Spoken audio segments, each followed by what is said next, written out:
Listen, some people spend their whole lives making sure everyone sees them. They post the highlight reel, they name drop the fancy restaurants, they wear their success like a designer handbag that screams, "Look at me!" I was never one of those people. For 37 years, I was invisible. Not by choice, by sacrifice. I worked nights at Mercy General Hospital in Atlanta. Surgical nursing, the kind of job where you're on your feet for 12 hours straight, where you hold people's hands while they're terrified, where you go home smelling like antiseptic and broken dreams. I made $58,000 a year. Not bad, not good, just enough. I raised my son Johnson on that salary, alone. His father vanished when Johnson was 4 years old, didn't even send birthday cards. So I worked doubles. Holidays, I was there, scrubbing in, watching other nurses FaceTime their families while I held strangers' lives in my hands. Johnson was my everything. I paid for his college. State school, nothing fancy, but he graduated debt-free.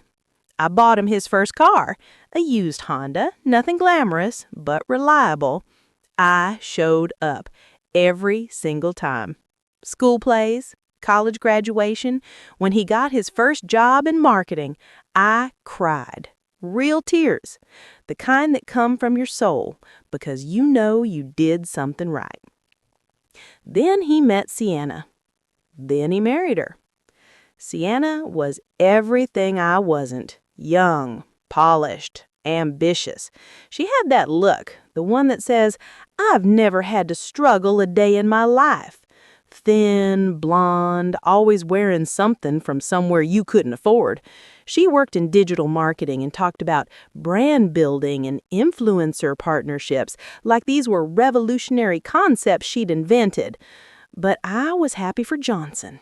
He deserved someone his own age, someone with energy, someone who wasn't a tired nurse.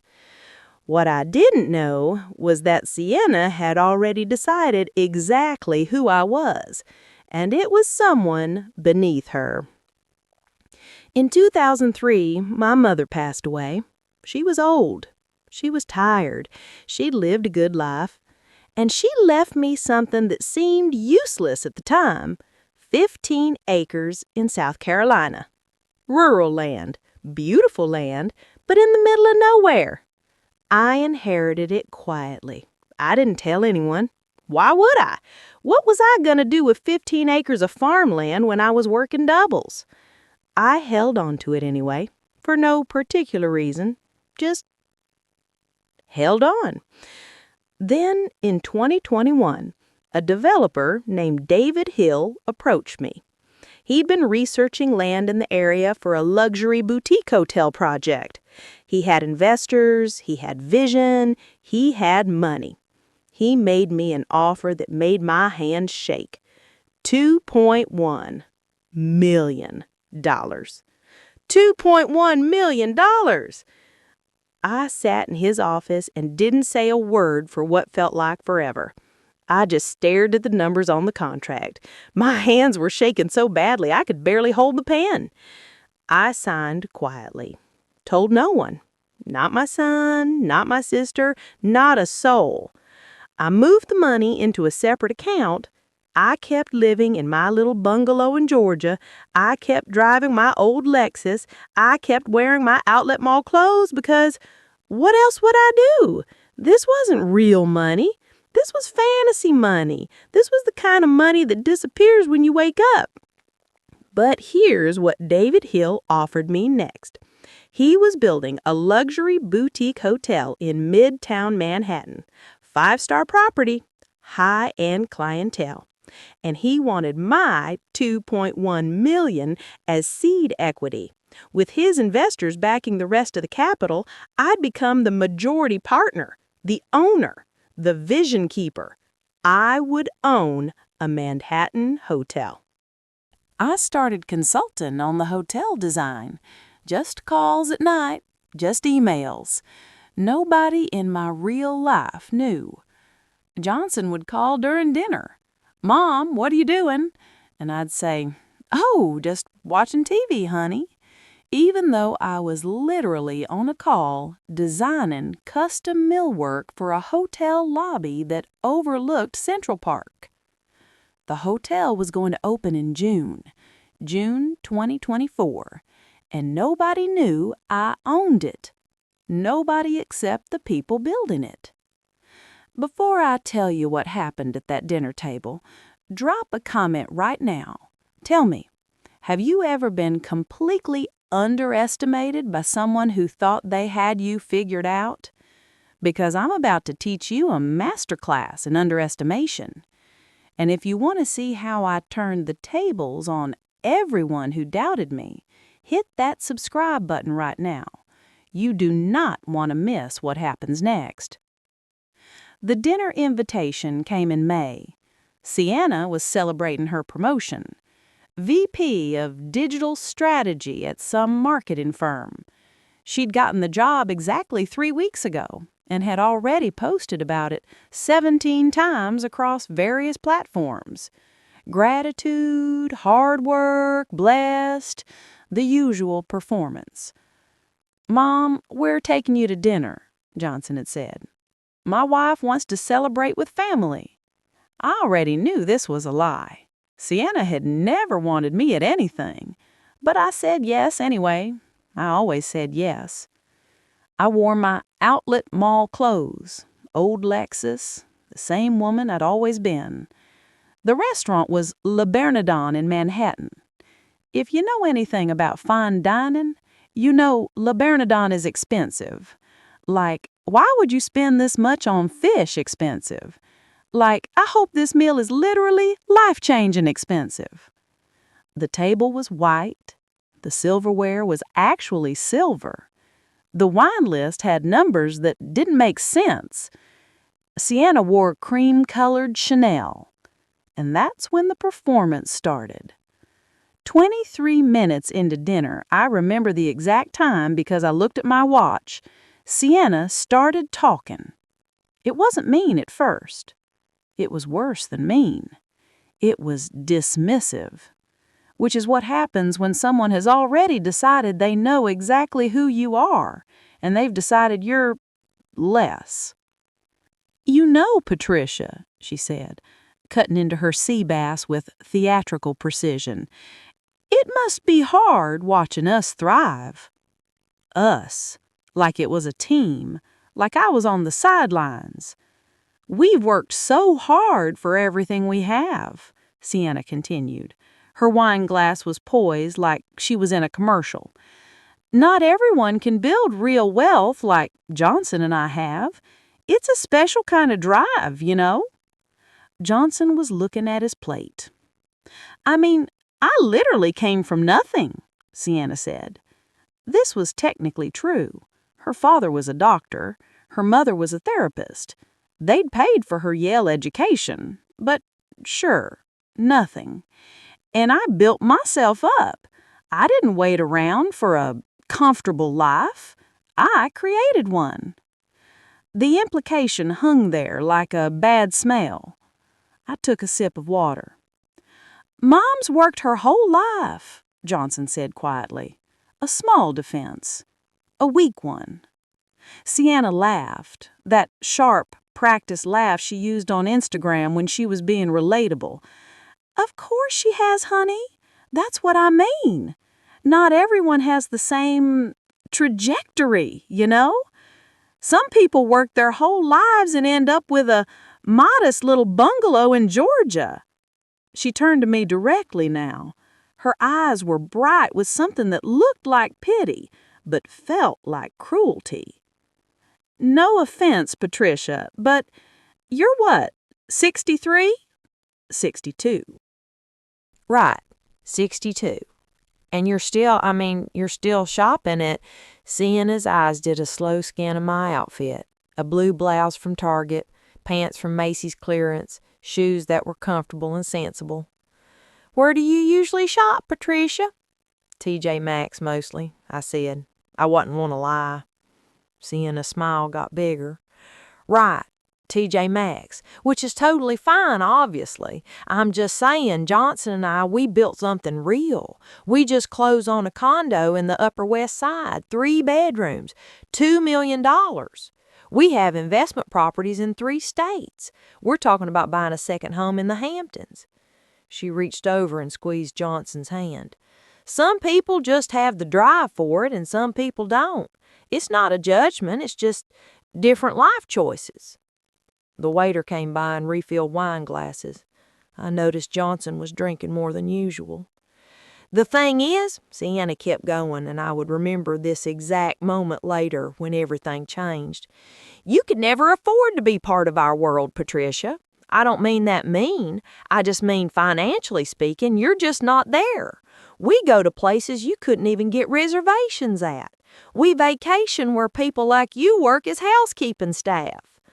There was that word again. People like you. Sienna was on a roll now. She'd found her rhythm. This was performing for an invisible audience. I'm not even being rude. And this was the thing about people like Sienna. They always said this before saying something incredibly rude. I'm being realistic. The wealth gap is real. And you and I, Patricia, we're on very different sides of it. You worked your whole life and got this? She gestured vaguely at me as if I was a failed experiment. And I'm 28 years old with more money than you'll see in your entire lifetime. That's not me being arrogant. That's just mathematics. Johnson was staring at his plate like it contained the secrets of the universe. Sienna picked up a piece of sea bass with her fork. So honestly, I don't expect you to understand our lifestyle. It's okay. Not everyone is built for this level of success. She took a bite and smiled. And that's when I did something that would change everything. I smiled back. Not a hurt smile, not a defensive smile, a knowing smile. The kind of smile that comes from someone who was watching a show they've already seen the ending to. Sienna's smile faltered a little. You know what? I said. You're absolutely right, Sienna. I could never afford your world. Sienna relaxed, victorious. I'm glad you understand. I don't understand. I just don't need to. Tell me right now in the comments, did you catch that? Did you see what I just did? I wasn't defending myself. I was playing 4D chess while Sienna was still playing checkers. If you think you know where this is going, you're wrong. Hit subscribe because the next part, this is where Sienna's entire world is about to implode. The kind of plot twist that makes you need to immediately rewatch it to see all the signs you missed. For the next 3 weeks, I didn't say a word to anyone. Not to Johnson, not to my sister, not to my best friend who I'd known since nursing school. I just existed. I went to work. I came home. I checked my email. I reviewed architectural renderings. I approved samples of Italian marble. But I was watching. Sienna, meanwhile, was having the time of her life. She posted 6 times about the dinner. Taking Mom to Le Bourdain, so blessed to celebrate my hard work with family. Some of us just have what it takes. 32,000 likes, 300 comments from people saying things like, "You're so inspiring," and "I love your energy," and "so relatable." Relatable, right. Sienna had even posted a photo of me from that night, a candid shot where I was mid-chew, looking exactly how she'd made me feel, small, tired, beneath. The caption was, "Grateful for family even when we're on different paths. Some people work their whole lives and that's beautiful too." 16,000 likes. The comments were mostly people being weirdly cruel about my appearance. I screenshotted everything. I also did something else. I called David Hill, the hotel developer. "I want to accelerate the timeline," I said. "We're already ahead of schedule," he said. "We open in June. That's in 3 weeks." I want the grand opening gala to be in exactly 18 days, I said. Can you do that? David Hill was used to rich people making demands. We can do that. What's the occasion? Closure, I said, and I hung up. Then I did something that was either the bravest or most insane thing I'd ever done. I called Johnson. "Hey, honey," I said. "I've been invited to be the official hostess of a hotel opening in Midtown Manhattan. It's a big deal. They're flying in journalists, investors, celebrities, the whole thing. I'd love for you and Sienna to be my special guests, VIP treatment, the whole evening." Johnson was confused. "Mom, you've never hosted anything like that. What hotel?" "It's new. Very exclusive, very special to me. You'll see when you get there." "Okay," he said slowly. "I'll talk to Sienna." Sienna, when Johnson told her, immediately said yes. A chance to network with celebrities and journalists at an exclusive Manhattan event, to be seen at an elite opening. She'd probably post about it before she even got there. I sent them formal invitations, embossed, elegant, with a dress code, black tie, let's dress for the occasion. Then I bought myself a dress, not from TJ Maxx. I went to Bergdorf Goodman and spent $4,800 on a black silk gown that whispered when I walked. I got my hair done at a salon in Manhattan, not a quick trim, but a real cut and color by someone named Marco who'd won awards. I bought shoes from Italian designers. I got my nails done, professional makeup, the whole thing. I looked in the mirror and didn't recognize myself. I looked powerful. The night of the gala, I checked into a suite at the Peninsula Hotel, the one with the view of Central Park. I ordered room service. I got dressed slowly, deliberately, like I was preparing for battle. Because in a way, I was. When I walked into the lobby of the Harrington Hotel at 7 p.m. sharp, the Harrington, named, of course, after my mother's maiden name, Patricia Harrington Russell, the entire room stopped. And I wasn't the only one who stopped. So did Johnson. So did Sienna.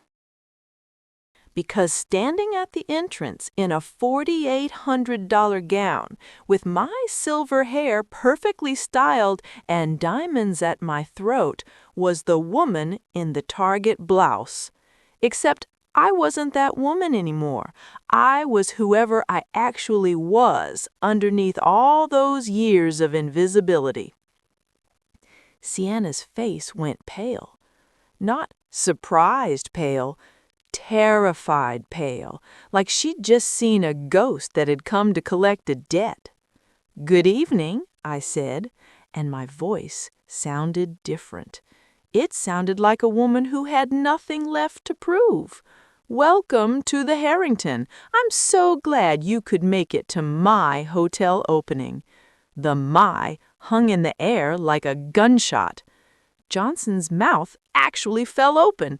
"Your hotel?" Sienna's voice came out small.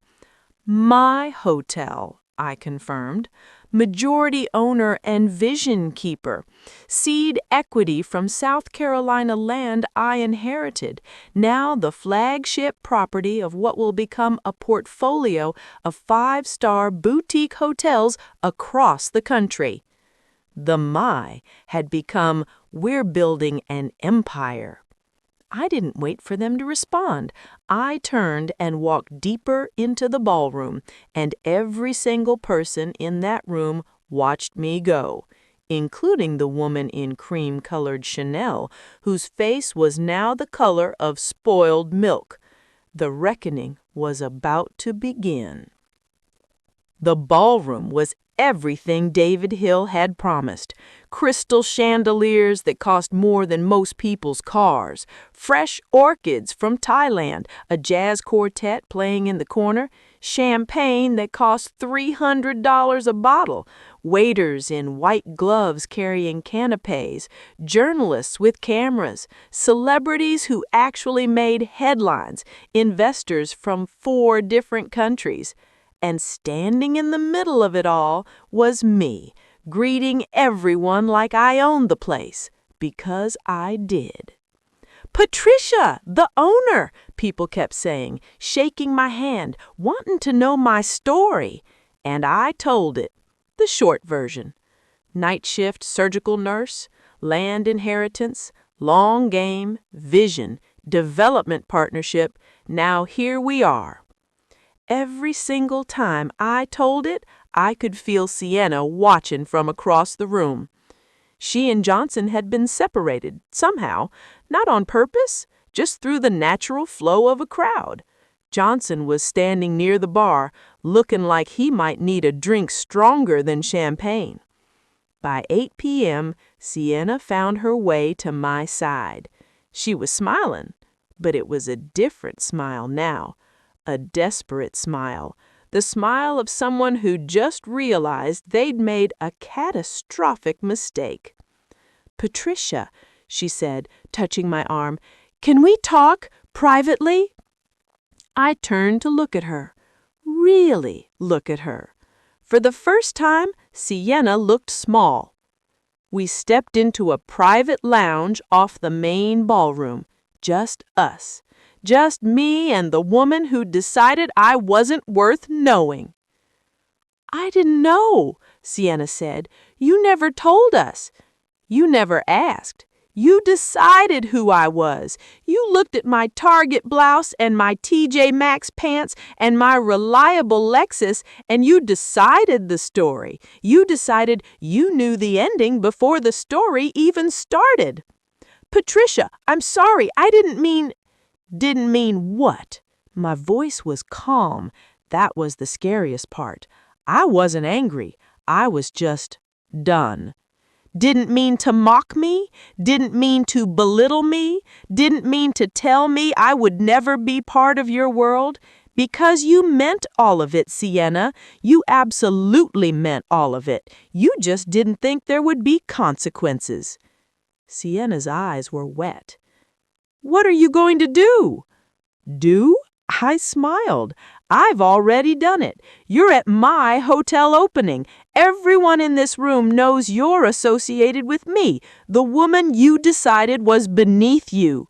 How long before people start searching Sienna Barrett, Upper West Side, and they see those Instagram posts?" How long before they start connecting the dots? The woman mocking her mother-in-law at La Bernardine while bragging about wealth she didn't build? The woman calling herself self-made while her parents paid for Yale? Sienna's face went from pale to green. The journalists in this room, some of them make their living finding stories about entitled wealth and hypocrisy.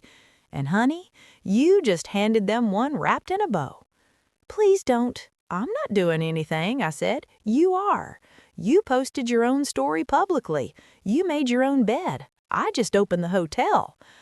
I turned to walk away. "Wait," Sienna said. "Johnson, are you going to tell him?"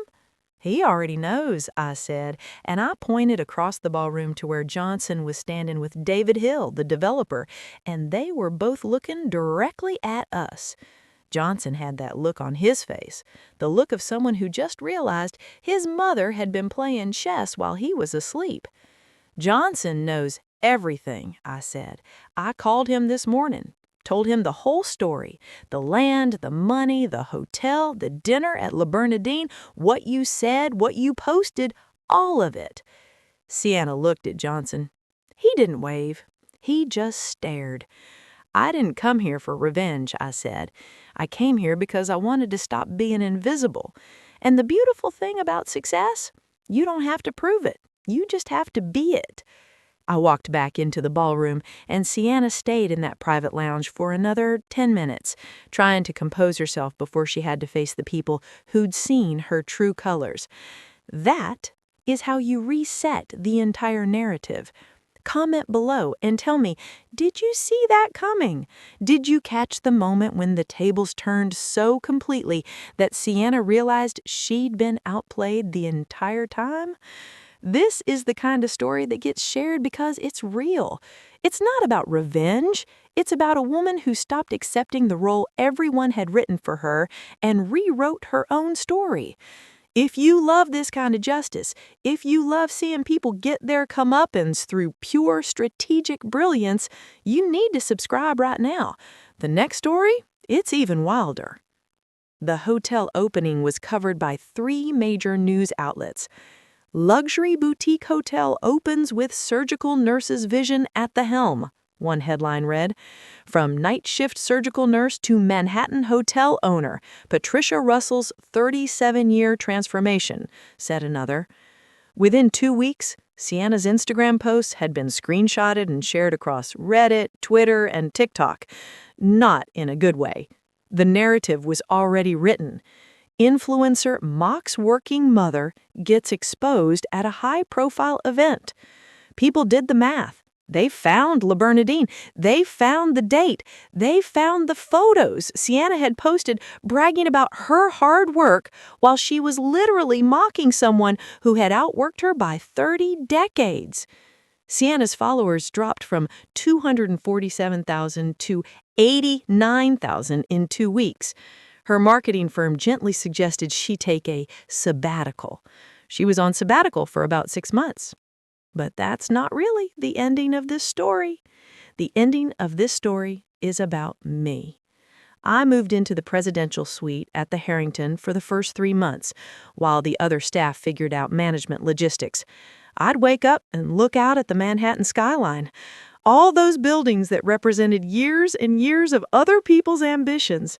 I'd have coffee in the morning on the terrace overlooking Midtown. I'd spend my afternoons reviewing guest experiences and architect plans for future expansions.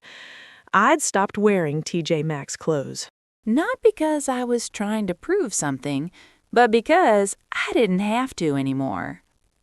I wore what I wanted, when I wanted. Sometimes it was expensive dresses. Sometimes it was comfortable jeans and a nice sweater. Sometimes it was the fancy stuff. The point was, I was choosing. I also hired a consulting firm to help me develop 3 more hotels over the next 5 years. Because why not? Because I was smart. Because I'd learned in 37 years of working how to do things right. Because I wasn't going to waste the second half of my life just existing. Johnson and I had a different relationship now, too. We had dinner, just us, and he apologized. Real apology. The kind where you mean it. He said his wife had made him think he was better than he actually was. She'd made him feel small by making everyone else smaller. He hadn't realized that until he saw me transform. "You were never the invisible one, Mom," he said. I was. I was invisible because I was looking through Sienna's eyes instead of my own. I didn't say anything. I just held his hand across the table. 6 months after the gala, Sienna filed for divorce. Johnson kept the Upper West Side condo. She'd been the one with the trust fund anyway. He moved to a nice 1-bedroom in Brooklyn. He started dating someone real, a therapist named Caroline, who read books and didn't post her life on Instagram. Sometimes I'd see Sienna's name come up in random articles about wealth and privilege and entitlement, always in a cautionary way. She eventually rebuilt her Instagram following, but it was different. It was smaller and more honest. She'd become a cautionary tale about performative success. But me? I became something bigger. I became a woman who'd been underestimated so completely that when I finally revealed my cards, The entire table flipped. I became the Harrington, literally and figuratively. On warm summer evenings, I'd sit on the terrace in the presidential suite with my feet up and a glass of wine that cost $200 a bottle, not to prove anything, but because I could, because I'd earned it, because nobody got to decide the value of my life except me. Sometimes guests would recognize me and ask for photos. I'd pose for them, smiling, real smile. The kind that came from someone who'd finally found their reflection in the mirror and liked what they saw. One evening, about 8 months after the opening, a young woman, maybe 25, came up to me on the terrace. "Are you Patricia Russell?" she asked. "I am," I said.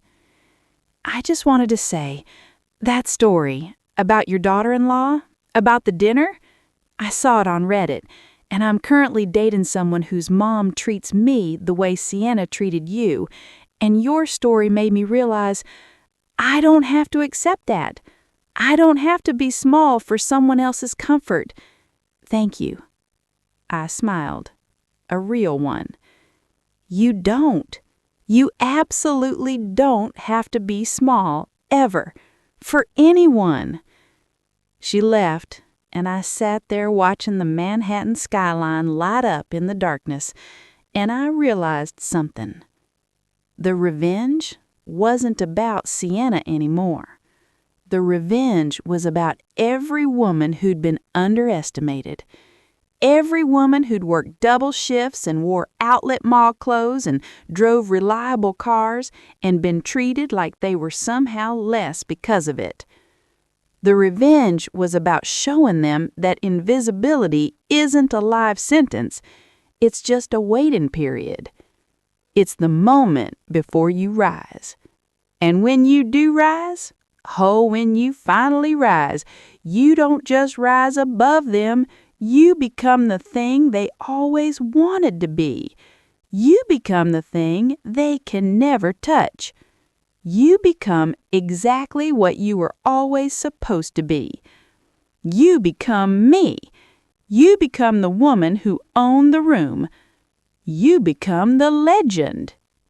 Thank you so much for listening. See you in our next story.